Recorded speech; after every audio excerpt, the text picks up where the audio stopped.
This episode of Writing Excuses has been brought to you by our listeners, patrons, and friends.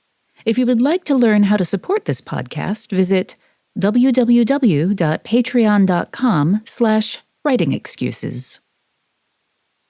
You're invited to the Writing Excuses Cruise, an annual event for writers who want dedicated time to focus on honing their craft, connecting with their peers, and getting away from the grind of daily life. Join the full cast of Writing Excuses as we sail from Los Angeles aboard the Navigator of the Seas from September 19th through the 27th of 2024, with stops in Ensenada, Cabo San Lucas, and Mazatlan. The cruise offers seminars, exercises, and group sessions, an ideal blend of relaxation, learning, and writing, all while sailing the Mexican Riviera. For tickets and more information, visit writingexcuses.com/retreats. Season 19, Episode 34. This is Writing Excuses.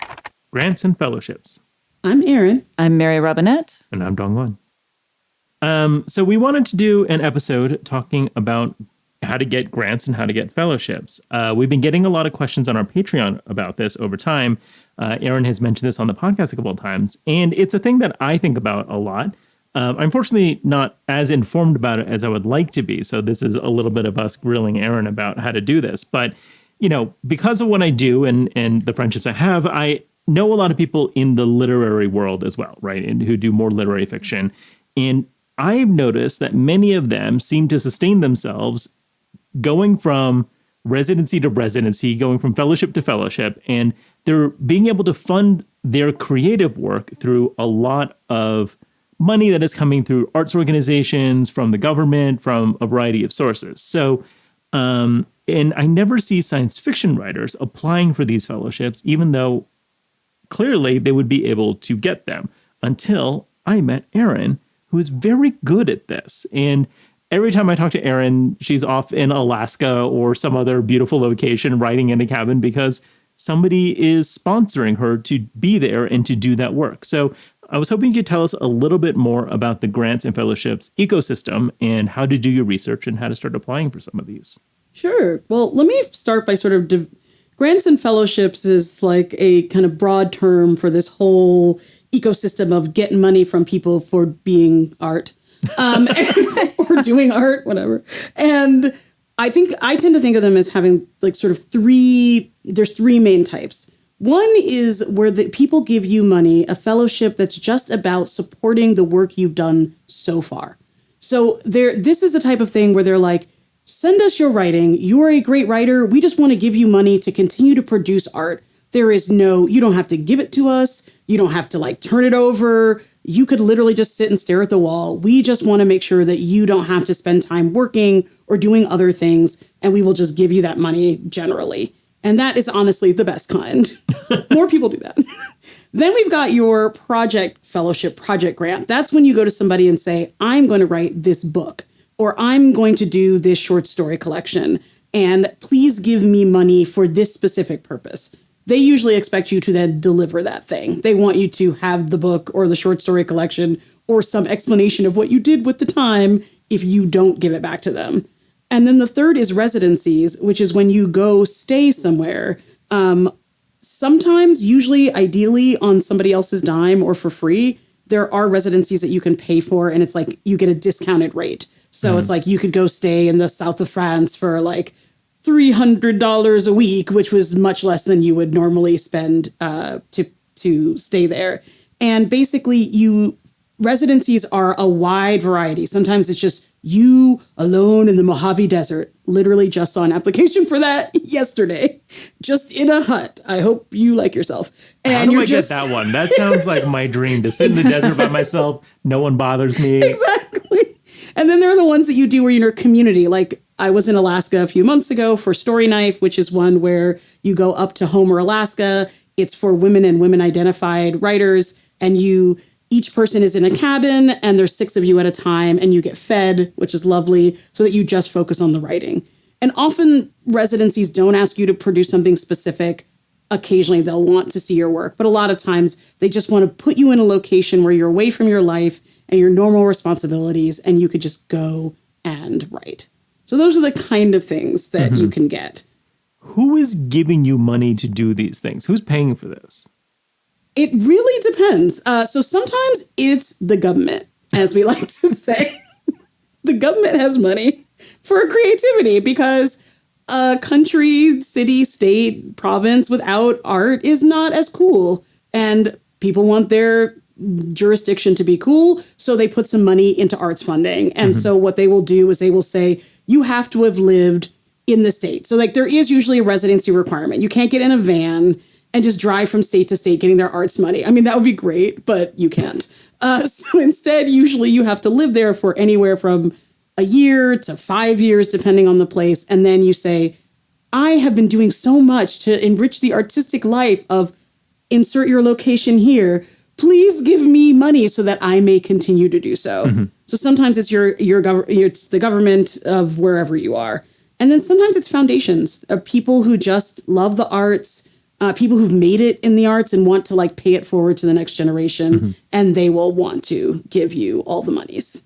My mom was an arts administrator, and that was one of the big things that she did was fundraising, mostly for grants, but also in order to be able to give fellowships to people. So they were getting money from the government, from things like the National Endowment for the Arts, but also for a lot of individual donors as well. And individual donors will sometimes then also set up their own little programs because either they are genuinely philanthropic or they need a tax break. And giving to the arts is one of the ways you can do that. If you watch a lot of PBS programming, you'll see a lot of names that'll come up in these spheres over and over again. Certain foundations, certain arts organizations, and certain private donors like give a lot to support the arts in this country.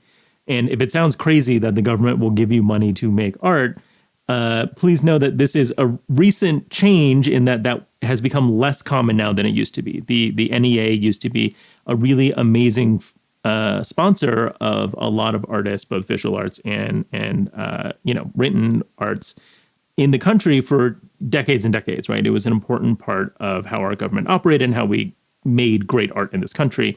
And many, many countries overseas, if you're in the UK, if you're in other parts of Western Europe, there's just an enormous amount of funding available for creatives who are trying to make art, and that the government will sponsor you to do that. So that still exists in this country. It is not as robust as it once was, but that doesn't mean it's gone away. Getting NEA money has become a little bit more difficult over the past few administrations, but it's still out there.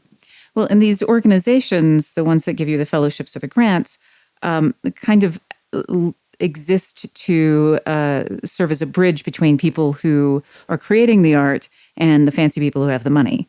Because, like, I can't go to a fancy person and say, hello, give me money to do this. But I can go to an organization, and that organization has a fundraiser whose job it is to go to places to get money from fancy people.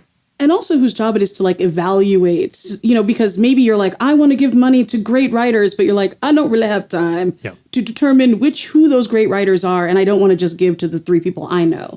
So I'm going to give money to an organization that has like a panel of people who will judge the writing. And that actually is probably a good segue into like, what do you even have to do? What are these people asking you for? Oh, before we make that jump, though, I want to point out there's a 4th category, which is prizes, right? Yes. These Poetry. organizations also run awards, usually annually, of who are the best writers, who's making the best work in this area, in this category, in this identity group, whatever it is.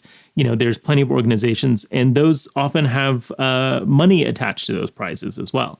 So that's another thing you can look out for to submit your name for certain prizes, either locally, nationally, whatever it is. That is very true. And it's funny because I've gotten prizes, but in my mind, I still think of them as fellowships. And so I always forget that that's an actual thing. Yeah. Poetry is also a field that does a lot of prizes, so including speculative poetry. So for my poetry people out there are a lot of poetry prizes where they actually publish your poetry, and then they also often give you money. It is, unfortunately, the primary way to get a collection published these days is to win a prize. It is very hard to publish a collection of poetry through a press directly most poetry presses are funded in some way and are picking what they're publishing through these prizes.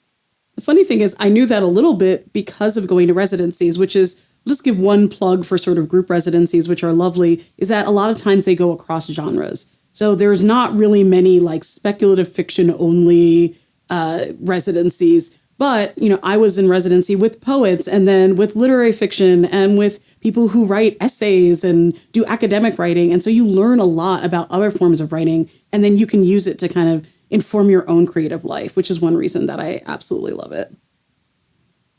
And is it time for a break? It's a little early, but we can do it.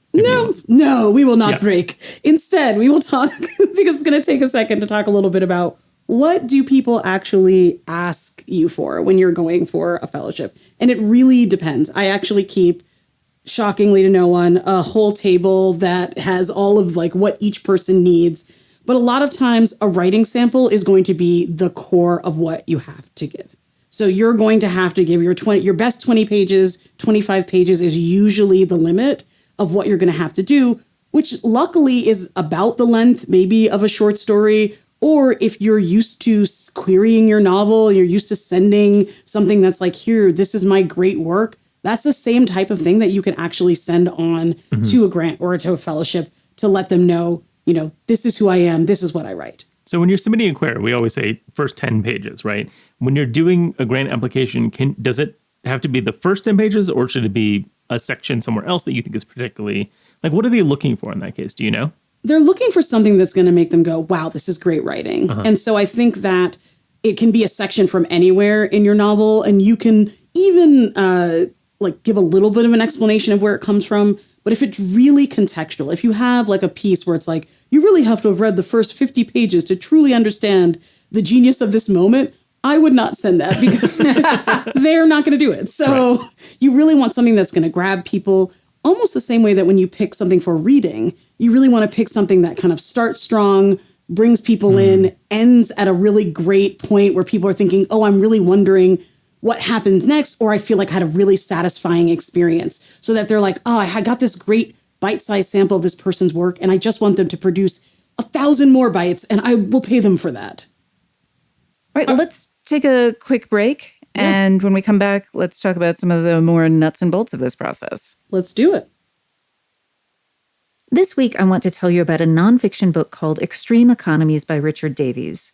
This book looks at what happens to economies at the margins of the modern world due to circumstances ranging from tsunamis to incarceration to the world's first digital state. Davies challenges conventional economic thinking, offering a glimpse into how extreme circumstances mold societies. For writers seeking inspiration but who are scared of economics, this is an easy and engaging read. I highly recommend Extreme Economies by Richard Davies. Okay, now that we're coming back from the break, I have a question for you, Erin, which is, how do you begin to research these organizations? How do you know what's out there, and what's your process look like to build your incredible spreadsheet that I know you have?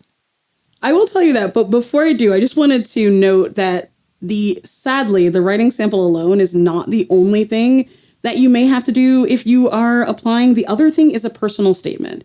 Now, this can be terrifying for people. This is where you try to sum up who you are as a writer, as an artist in a page that will really go along with your writing sample. Ideally, two things that complement each other. Like in your personal statement, you don't want to be like, I use comedy to really like underscore the hilarity of life. And then it's like a story about 8 ducks dying. Like that's in a not funny way. So there's like, you want the two things to sort of complement each other and create like a really nice picture of who you are. And we can talk a little bit about techniques about that later, but how you research them is, I believe, in really cheating off of other people's work. Not when I write, but when I apply for things. There are some great organizations, and we're going to like make a resource heavy liner notes for this so that you can have all the links and apply to all the things. But Creative Capital is a place that gives money to experimental artists, but something they also do is they actually publish every 2 months. Here are opportunities coming up for artists and writers to get money from people who are not us. So they do that. Philanthropy News Digest sends out RFP lists. Like these are places you can send proposals to. And under arts, they have a lot of the big residencies and arts places that you can get money from. An RFP is a request for proposal. Yes. Sorry. I used to work in fundraising, which is how I found out about all of this stuff. Philanthropy News Digest has stuff. There is a lovely person named Felicia, I can't remember her last name, who sends out every other week opportunities for people, both jobs and fellowships, through something which I cannot remember the name of, but she's a lovely person, and we will put her newsletter in the notes as well. So there's a lot of people who are out here compiling these lists for you and just sending them out to you. And the main thing is just keeping track of what do you want to do, what can you do, and when are the deadlines. And I will say that a lot of, for some reason, especially on the residency side of things, there's big deadlines usually in March and October. Those tend to be the seasons like September, October, and like February, March, when a lot of people want stuff at the same time. So it's good to sort of think about that and try to be as ready for it as you can. And that's pegged to the reporting schedules that they have to give back to the NEA, because if they're getting money from the federal government, they need to tell the government, hey, we fulfilled our grants, right? So generally they're taking those applications so that they can report back, yes, we've given out X dollars, right? So when you're looking at applying for these things, keep in mind that they want you to apply. They need you to apply. Otherwise, they have to give that money back to the government, and they don't want to do that, right? Because that's also part of their operating expenses. So they are very eager for you to apply. They want you to do that. So really encouraging you to take this very seriously and throw your hat in the ring. And one of the things to also recognize about this is that there's a extremely long, there's a long timeline. Yes. So this was one of the things when I was applying for grants when we were doing puppet theater, that you were applying for a grant, now for a show that you were going to do in 2 years. Often that was this really long cycle. And frequently I will see people in science fiction and fantasy who are just trying to get grants for like a convention, be like, we're going to do something next week. I'm like, no, there's no window there. Even with project proposals, for the ones that will say like, I want to get money to like write my short story collection, I wouldn't say like, and I've got 10 of the 12 stories done today, because by the time they give you the grant, they figure you're done. A lot of times what you're pitching them is the project after the one you're currently working on. But you can pitch it like a dream. Like they're not going to actually hold you to it and be like, you didn't put this specific element. It's really about painting a picture of what it is that you do think you would like to write. What could you do if you had unlimited resources? What could you do if you had time to do it? And then just put that dream on paper. Because a lot of what you're trying to do, like I know guys, y'all like grants and fellowships can sound really dry. But what you're doing is you are building a dream of what you wish your creative life could be, and then giving that dream to someone else, selling it to someone else and saying, invest in my dream, dream this with me.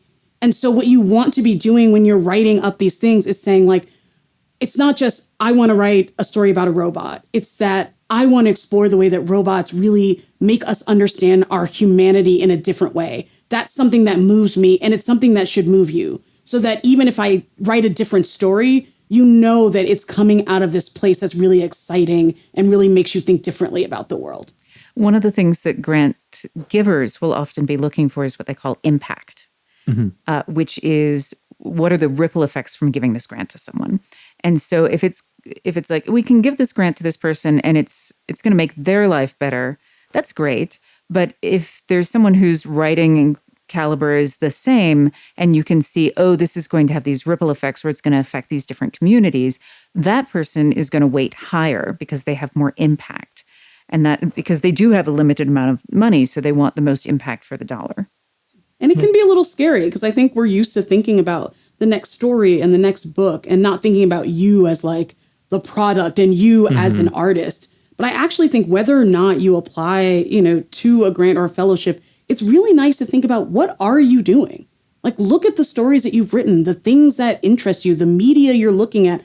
What is it about storytelling, the way that you tell stories that's different than everybody else? What is it that draws your eye or that would draw other people to you? And I think that's a beautiful thing that you get a chance to do in an artist statement, is to think about yourself that way. Yeah, totally. And it's really interesting because, for publishing, we don't ask for an artist statement. We don't ask for that kind of personal statement. But it's what I'm looking for, is what I'm trying to figure out when I'm reading your query, when I'm reading your work is, what's your whole deal? Why are you doing this, right? And that's an important question for me, is understanding, what is your impact? Why are you trying to do this, right? And so learning to articulate that in an explicit way will help you communicate that when you are approaching the publishing process, because that's a big part of your story. And so much of publishing well is being good at telling your story in addition to, here's what the book is, right? So learning to pitch yourself for the grants process is very similar to learning to pitch yourself for the publishing process.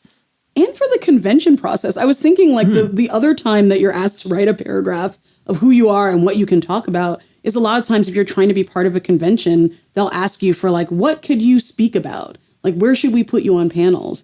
And being able to do that in a compelling way can help you get selected for panels and for things, Absolutely. which is just a great part if that's something that you're into in your career.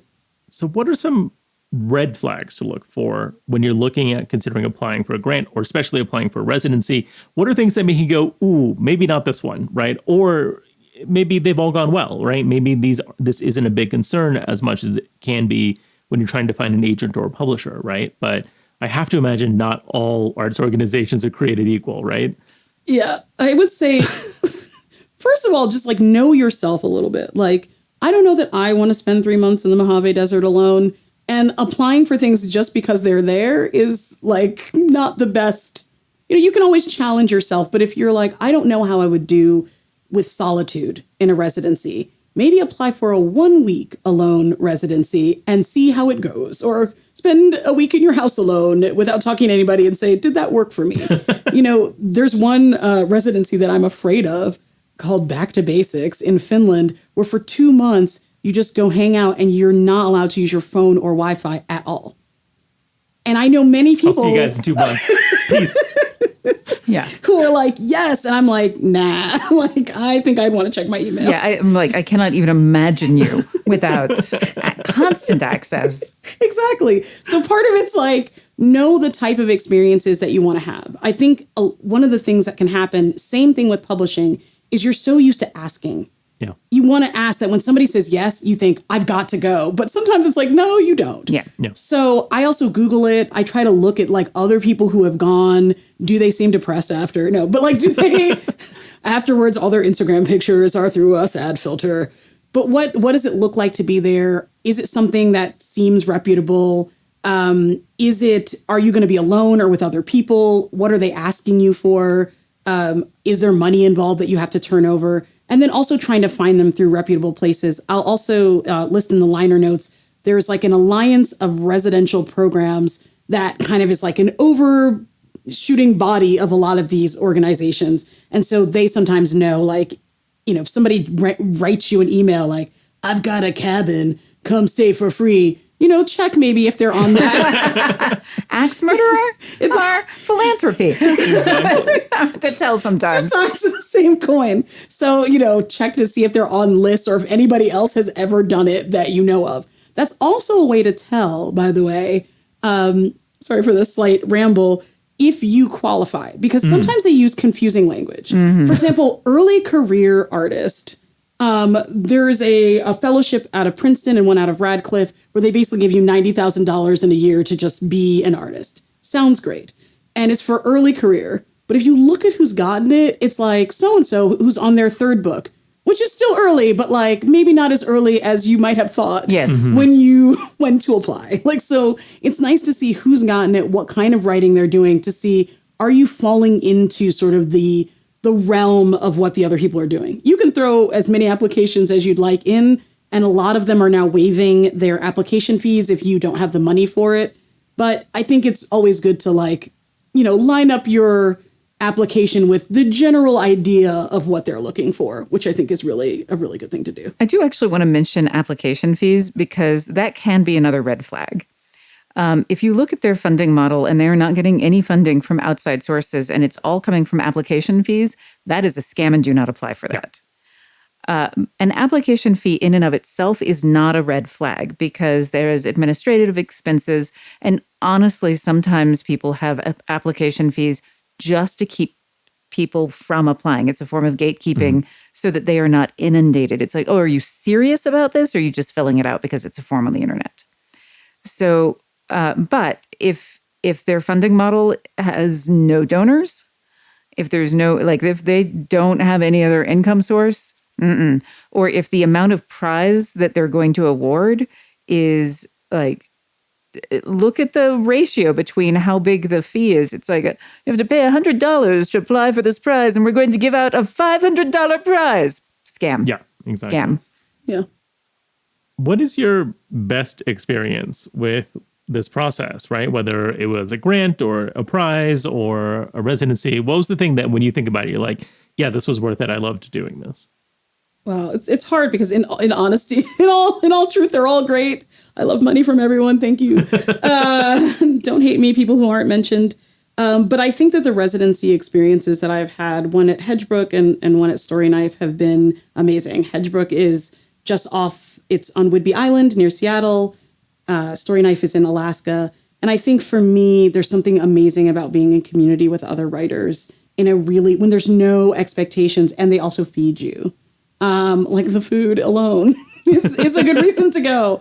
But I think it's also a way to get away from your life and to also say to yourself, I am a writer in a very concrete way. I think, you can get a grant or fellowship or a prize and it's amazing, but there's something about living the I am a writer life with other people and saying like, oh, we're all creatives living together and talking about the things that you're interested in. I mean, it's the same reason I love Writing Excuses. Getting a chance to talk about writing with other people who are knowledgeable and smart and amazing, and also free food. So that is, I think those have been standouts for me. I will say, like, I'm going to just acknowledge right now that there's a lot of privilege in being able to take the time away from your life to participate in a residency. Some of them are a week or 2 weeks, a month. There are some that are whole years long if you really want to get away from your life. So it's not for everyone and everyone can't do it. But for me, it's been really beneficial. And I would say that if you get money from someone and you might be able to create your own residency, like for yourself, maybe you could get a grant or a fellowship and then say, what I'm going to do is rent a cheap Airbnb in my town or, and then get away and like use that to get a babysitter so that I can write at this period of time. So I do think there's something nice about taking those types of opportunities and using them to say, I am a writer and I write. Thank you so much for explaining all this to us, walking us through the process. That has been really helpful for me, just understanding a little bit more. But before we go, I believe you have a little bit of homework for our listeners. I do have some homework, and it's not going to be a shock. I want you to write a personal artistic statement, just a paragraph of who you are as an artist. And actually, I'm just going to throw this out there without getting permission from anyone like our producer. But I would love to see some of these. Like if y'all want to share out with us on social media or through our Patreon, like share who you are as an artist and let us celebrate you and celebrate, the artist that you are and the artist that you will continue to be. I would love to see those. Yeah. Yeah, me too. I'm like, oh, let's put some of those in the newsletter too. Yeah. All right. Thank you so much. This has been Writing Excuses. You're out of excuses. Now go write. Writing Excuses has been brought to you by our listeners, patrons, and friends. For this episode, your hosts were Mary Robinette Kowal, Aaron Roberts, and Dong-Hwan Song. This episode was engineered by Marshall Carr Jr., mastered by Alex Jackson, and produced by Emma Reynolds. For more information, visit writingexcuses.com.